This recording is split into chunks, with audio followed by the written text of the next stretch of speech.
ಇವತ್ತು ಅಸ್ಪೃಶ್ಯರಾಗಿ ನಮ್ಮ ಸಮಾಜವನ್ನು ಕಾಣಲಾಗ್ತಾ ಇದೆ.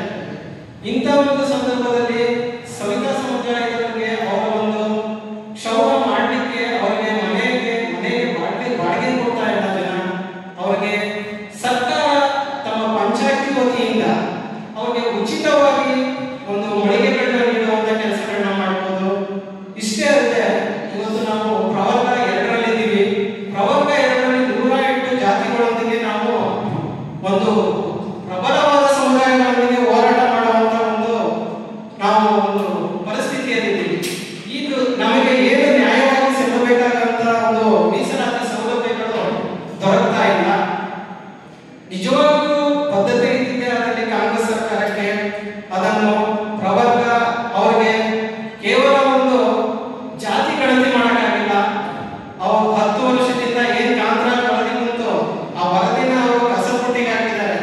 ಅದರಲ್ಲೇ ಗೊತ್ತಾಗುತ್ತೆ ಹಿಂದುಳಿದ ವರ್ಗಗಳ ಬಗ್ಗೆ ಅವರಿಗೆ ಎಷ್ಟು ಕಾಳಜಿ ಇದೆ ಅನ್ನೋದನ್ನ. ಇವತ್ತು ಅವರಿಗೆ ಕಾಳಜಿ ಇದ್ದಿದ್ದೇ ಆಗಲಿ ಪ್ರವರ್ಗ 2ರಲ್ಲಿ ಇರುವಂತ ನಮ್ಮ ಸವಿತಾ ಸಮಾಜವನ್ನು ಪ್ರವರ್ಗ 1ಕ್ಕೆ ವರ್ಗಾಯಿಸಿ ಅದಕ್ಕೆ ಇನ್ನೂ ಹೆಚ್ಚಿನ ಮೀಸಲಾತಿ ನೀಡುವಂತ ಒಂದು ಕೆಲಸವನ್ನು ಕೂಡ ಇವತ್ತು ಸರ್ಕಾರ ಮಾಡಬೇಕು ಅಂತ ನಾವು ಈ ಒಂದು ಸಂದರ್ಭದಲ್ಲಿ ಆಗ್ರಹಿಸ್ತಾ ಇದ್ದೀವಿ. ಈ ಸರ್ಕಾರದ ನಡೆಯನ್ನು ಖಂಡಿಸ್ತಾ ಇದ್ದೀವಿ.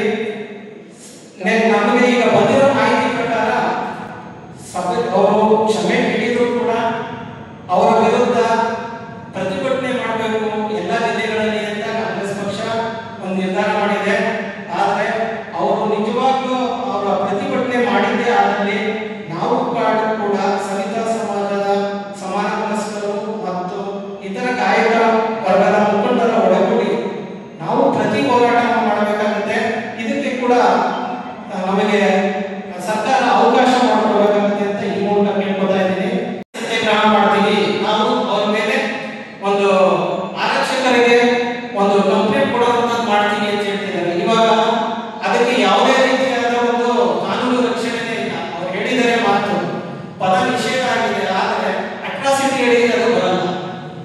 ಅವ್ರು ಏನು ಕಂಪ್ಲೇಂಟ್ ಕೊಟ್ಟರು ಅದೇನಾಗಲ್ಲ. ಆದರೆ ಸವಿತಾ ಸಮುದಾಯದವರಿಗೆ ಮನಸ್ಸಿಗೆ ನೋವಾಗಿರೋದ್ರಿಂದ ಅವರು ಕ್ಷಮೆ ಕೇಳಿದ್ದಾರೆ. ಆದ್ರಿಂದ ಅವರು ಈ ಪ್ರಕರಣವನ್ನು ಇಲ್ಲಿಗೆ ಕೈ ಬಿಡುವುದು ಸೂಕ್ತ ಅಂತ ನಮ್ಮ ಭಾವನೆ. ಅವರು ಇದನ್ನ ರಾಜಕೀಯ ಲಾಭಕ್ಕೆ ಬಳಸ್ಕೊಳ್ಳದೆ ಆದರೆ ನಾವು ಕೂಡ ಪ್ರತಿಭಟನೆಯನ್ನು ಮಾಡಬೇಕಾಗುತ್ತೆ ಅಂತ ಈ ಮೂಲಕ ನಾವು ಎಚ್ಚರಿಕೆ ನೀಡ್ತಾ ಇದ್ದೀವಿ. ವಿಧಾನಸಭೆ ಸದಸ್ಯರು ನಮ್ಮ ಜಾತಿನಿಂದಲೇ ಪದ ಬಳಸಿದ್ರು ಅಂತೇಳಿ ನಮ್ಮ ಸಮುದಾಯ ಇಡೀ ರಾಜ್ಯಾದ್ಯಂತ ಹೋರಾಟ ಮಾಡಿದೆ. ಮೈಸೂರು ಕೂಡ ಹೋರಾಟ ಮಾಡಿದ್ವಿ, ನಾವು ಪ್ರತಿಭಟನೆ ಮಾಡಿದ್ವಿ. ಅದೇ ರೀತಿ ಚಿಕ್ಕಮಗಳೂರಿನಲ್ಲೂ ಕೂಡ ಹೋರಾಟವನ್ನು ಮಾಡಿದರೆ ಅವರಿಗೆ ಖುದ್ದು ಬಂದು ನಾನು ಅಂತ ತಪ್ಪು ಮಾಡಿಲ್ಲ, ಅಕಸ್ಮಾತ್ ಆಗಿದ್ರೆ ಕ್ಷಮೆ ಕೇಳ್ತೀನಿ ಅಂತ ಹೇಳಿ ಸಮಾಜ ಪರವಾಗಿ ಕ್ಷಮೆಯನ್ನ ಯಾಚಿಸಿದ್ದಾರೆ. ಅಲ್ಲಿ